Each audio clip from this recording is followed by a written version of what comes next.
Other news, we're following the deadly earthquake in Nepal tonight. The situation is becoming more desperate by the hour. At least 4,000 people are now believed dead, and that number is expected to climb. 4 Americans have believed to have been killed. They were all, that is, at the Mount Everest base camp when they were killed, some of the dead being mass cremated in huge fires. The survivors need food, shelter, and medicine. It's hard for rescuers and aid workers to get around because many roads are blocked with landslides and downed power lines. The world is responding to the tragedy in Nepal on social media. 3,000 posts per minute today. On our tag board, we have just a small sample for you. From Australia, one of the awful things is feeling completely unable to help in any way, someone writes. Then there are the pictures, irreplaceable, tragic, and heartbreaking, as you can see. And the photos of people still missing, like this man. And some that give us an idea of the magnitude of the rescue effort. Helicopters in the fog around Mount Everest. There are thousands of posts asking for prayers and donations, and this one from a mom whose children broke their piggy banks to do everything they could to help. And Dawn, tonight we are hearing directly from surgeons in Nepal. They describe an onslaught of patients with crushing injuries. Here is how they are managing treatment without electricity, with very little sleep, and during countless aftershocks. The earthquake struck at 11:58 on Saturday, April 25th. The violent shaking lasted like never before. Chicago rehabilitation specialist Dr. Victoria Brander reads the first email she received after the earthquake from a colleague at Nepal Orthopedic Hospital in Kathmandu.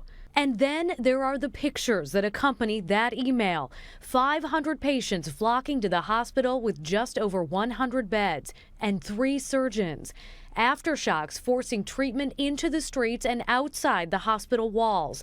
A line of patients receiving casts because limbs have been crushed. Since that earthquake, then, people have started to make their way to get care. First, they're just digging people out of the rubble. Nepal's government has been closed since the earthquake, so everyone is fending for themselves. Dr. Brander last visited the hospital in 2012. This video was created by her team. She is the director of Operation Walk Chicago, a nonprofit providing free orthopedic surgery to underdeveloped countries. With earthquakes, you see a lot of orthopedic injuries. So what you see are broken bones, buildings falling on top of people, so crushed arms, crushed legs, hip fractures, open wounds, head injuries, spinal cord injuries. Dr. Brander trained many of the physicians working in Nepal at this hour to save earthquake survivors. I can tell you that my colleagues are simultaneously frightened, like all of us would be, and yet dedicated to doing the medical care that they know is needed. These doctors we work with are very talented. They could leave Nepal and go anywhere, but they chose to stay. And they chose to stay because they love their country and they love their people. And now, thank heavens. Dr. Brander tells us the Nepal Orthopedic Hospital is in desperate need of financial support for supplies.